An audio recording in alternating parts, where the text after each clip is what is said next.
En ce premier jour ouvrable de la semaine, que la paix du Christ, notre consolateur et sauveur, vous affermisse. Allez, avec la sagesse qui rend lent à la colère et avec la force d'aimer ceux que vous servez. Amen.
Bien-aimés, chers frères et sœurs, nous lisons le livre des Proverbes, chapitre 19, le verset 11.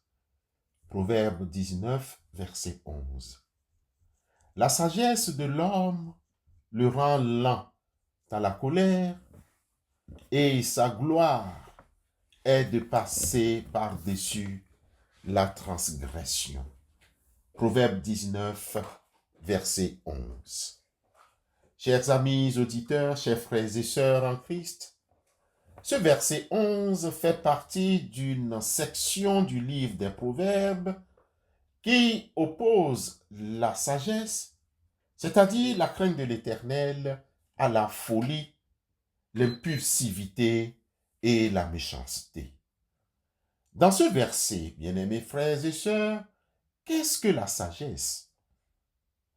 La sagesse, ici, est une qualité pratique qui se manifeste par la maîtrise de soi. La folie, au contraire, mène à des réactions immédiates et destructrices. L'auteur de ce livre des Proverbes présente ainsi la capacité à retenir sa colère et à pardonner comme le signe d'une véritable grandeur morale, d'une gloire supérieure à celle que procure la vengeance. Bien-aimés frères et sœurs, ce verset 11 des Proverbes 19 nous exhorte à considérer la colère comme une manifestation dangereuse de notre nature pécheresse et le pardon comme un acte reflétant le caractère de Dieu. Retenons, bien-aimés frères et sœurs, ce matin, deux points importants. La colère, le pardon. Revenons à la colère. La colère, le fruit de la folie et du péché. La rapidité à s'enflammer est une marque de l'homme non transformé, celui qui vit selon la chair. L'humain, l'homme ou la femme impatient, prompt à la colère, démontre sa folie et son manque de maîtrise spirituelle. L'apôtre Jacques, dans son chapitre 1, les versets 19 et 20 nous mettent en garde que tout homme soit prompt à écouter, lent à parler, lent à la colère, car la colère de l'homme n'accomplit pas la justice de Dieu. Jacques chapitre 1, versets 19 et 20. Notre colère, bien-aimés frères et sœurs, est rarement sainte. Elle est souvent égoïste et cherche à punir l'offense perçue, alimentant ainsi le cycle du mal. C'est l'impulsivité humaine du péché qui, non bridée par la sagesse, cherche à détruire l'autre ou le lien. Revenons maintenant au pardon. Qu'est-ce que c'est quand on parle ici, dans ce contexte du pardon? Frères et sœurs, le sommet de la sagesse spirituelle, c'est ça le pardon. La gloire de l'homme n'est pas de riposter, mais de passer par-dessus la transgression. Cet acte de pardon fait écho au caractère de Dieu lui-même. Notre Père céleste en Christ n'a pas seulement été lent à la colère, il a offert la justice qu'il aurait dû nous infliger à son propre Fils. Psaume 103, le verset 8. Ce psaume 103, verset 8, décrit Dieu comme miséricordieux et compatissant, lent à la colère et riche en bonté. Chers amis auditeurs, chers frères et sœurs à l'écoute, en pardonnant l'offense d'un frère ou d'une sœur, nous mettons en pratique la miséricorde que nous avons reçue de notre Dieu.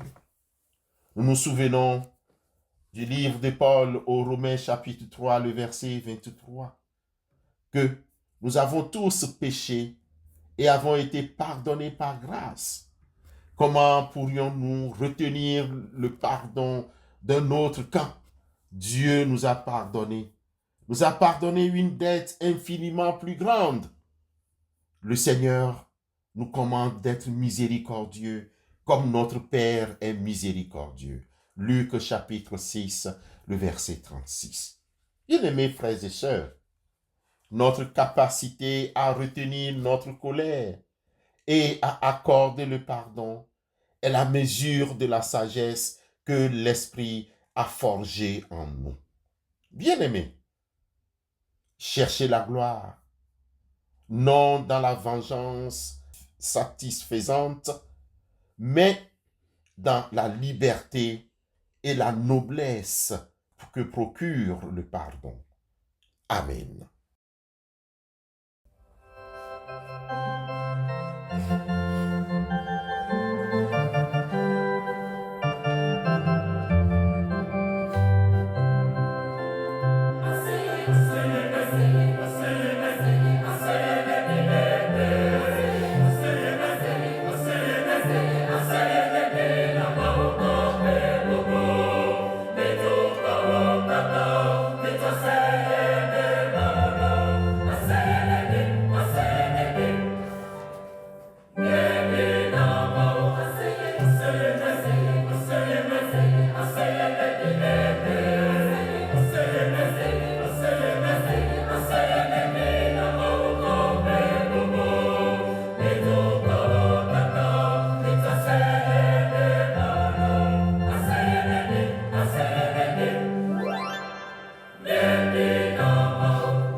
Dieu de sagesse et de paix.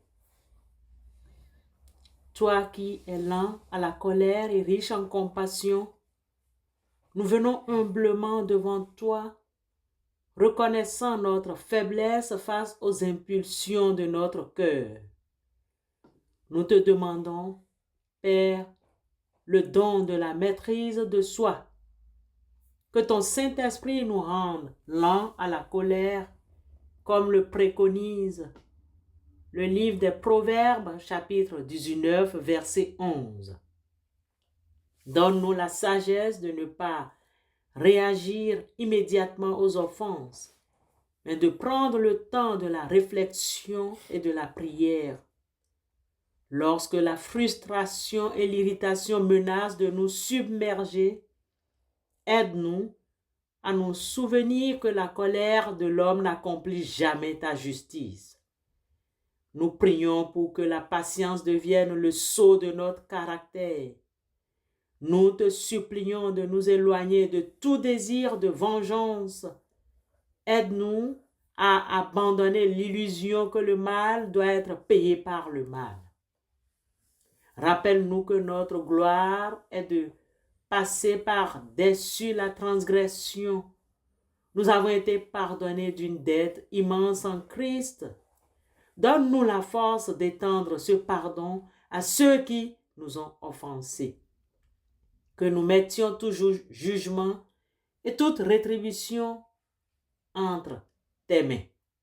Car tu as dit dans la lettre de Paul, aux Romains chapitre 12, verset 19, « À moi la vengeance, à moi la rétribution.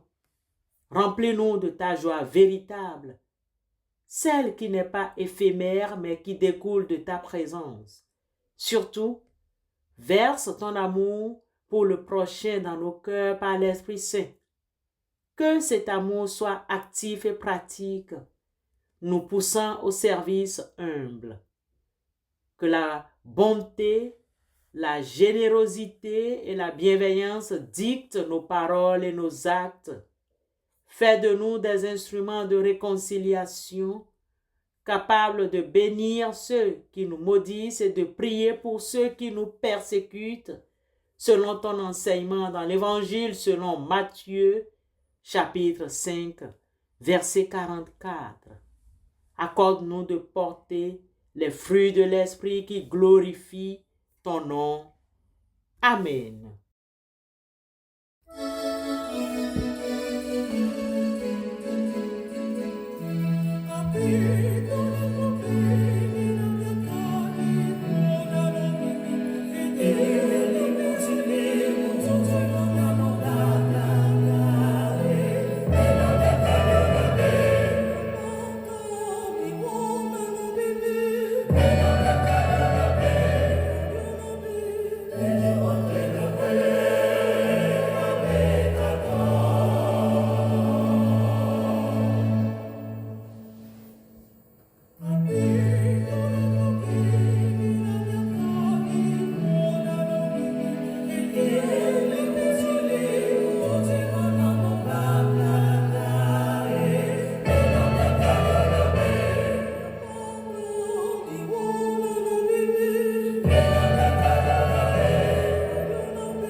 Recevons la bénédiction, chers frères et sœurs auditeurs, qui vient de notre Dieu. Que le Dieu de toute patience et consolation vous accorde la maîtrise de soi pour éviter la vengeance et la colère. Que le Saint-Esprit vous équipe par la joie du service humble. Que le Seigneur vous bénisse et vous garde, vous et tous ceux que vous portez dans la prière dès maintenant et pour l'éternité. Amen.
reçois tout son pardon.